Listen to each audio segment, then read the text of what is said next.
ചലച്ചിത്രതാരം ഊർമിള ഉണ്ണി ബി.ജെ.പിയിൽ ചേർന്നു. BJP cultural cell നേതൃയോഗം വേദിയിൽ വെച്ച് NDA സംസ്ഥാന vice chairman AN Radhakrishnan Urmila ഉണ്ണിയെ ഷാൾ അണിയിച്ച് സ്വീകരിച്ചു. തന്റെ മനസ്സെപ്പോഴും ബി.ജെ.പിക്ക് ഒപ്പമാണെന്ന് ഊർമിള ഉണ്ണി വ്യക്തമാക്കി. പ്രധാനമന്ത്രി നരേന്ദ്രമോദിയുടെ പ്രവർത്തനങ്ങളാണ് ഏറെ ആകർഷിച്ചതെന്നും ഊർമിള ഉണ്ണി ജനം TV-യോട് പറഞ്ഞു.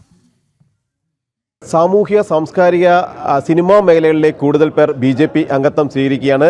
ചലച്ചിത്രതാരം, ഒപ്പം തന്നെ എഴുത്തുകാരി, ചിത്രകാരി എല്ലാമായ എല്ലാ മേഖലകളിലും പ്രശസ്തി തെളിയിച്ചിട്ടുള്ള ഊർമിള ഉണ്ണി ഇന്ന് കൊച്ചിയിൽ നടന്ന ചടങ്ങിൽ BJPയുടെ അംഗത്വം സ്വീകരിച്ചു. സജീവമായി തന്നെ BJPയുടെ ഭാഗമായി ഇനിയുള്ള ദിവസങ്ങളിൽ പ്രവർത്തിക്കാൻ തന്നെ ഒരു തീരുമാനത്തിലേക്കാണല്ലേ? അംഗത്വം നേരത്തെ ഉള്ളതാണ്. ഇപ്പോൾ അവരൊന്നും കൂടെ സജീവമാകാൻ വേണ്ടി, പ്രത്യേകിച്ച് കൾച്ചറൽ വിങ് ആണല്ലോ ഇത്, അപ്പോൾ നമുക്ക് ഇഷ്ടമുള്ള കാര്യങ്ങളാണ് കലയൊക്കെ, അതുകൊണ്ട് ഒന്നുകൂടെ സജീവമാകാമെന്ന് വിചാരിച്ചു. ഇത്രയേ ഉള്ളൂ. BJPയുടെ ഒരു വികസന കാഴ്ചപ്പാട്, ദേശീയതയെല്ലാം തന്നെയല്ലേ ആകർഷിച്ചിട്ടുണ്ടാവുക? അതെ, തീർച്ചയായിട്ടും ഞാനൊരു മോദി ഫാനാണ്. എങ്ങനെയാണ് ഇനിയുള്ള ഒരു പ്രവർത്തനം എങ്ങനെയാണ് മുന്നോട്ട് കൊണ്ടുപോകാൻ ആഗ്രഹിക്കുന്നത്? അങ്ങനെയൊന്നും തീരുമാനിച്ചിട്ടില്ല കേട്ടോ. ഇങ്ങനെ നല്ലൊരു കാര്യമായതുകൊണ്ട് കൾച്ചറൽ വിങ്ങിലേക്ക് വന്നു, അത്രയേ ഉള്ളൂ.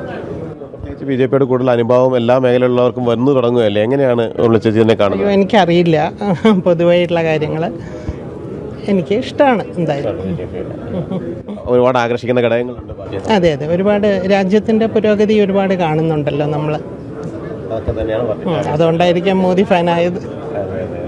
കൂടുതൽ പേര് വരുമെന്ന് തന്നെ നമുക്കൊരു പ്രതീക്ഷിക്കാം.